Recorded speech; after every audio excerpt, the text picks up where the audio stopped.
на курсах підвищення кваліфікації вчителів у Івано-Франківську. Вчителі пишуть також контрольну роботу. Дехто відписує так. Роботу Петро Петрович, хтось шукає у конспектах. Це ті учні, які прагнуть до знань. Так, тяжко написати, бо це різні.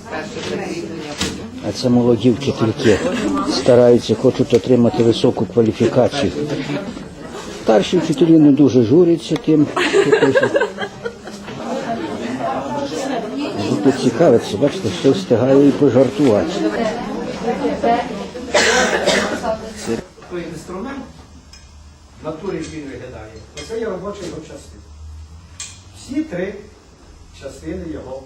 Ми в фізичній лабораторії фізичного факультету університету Прикарпатського імені Стефаника.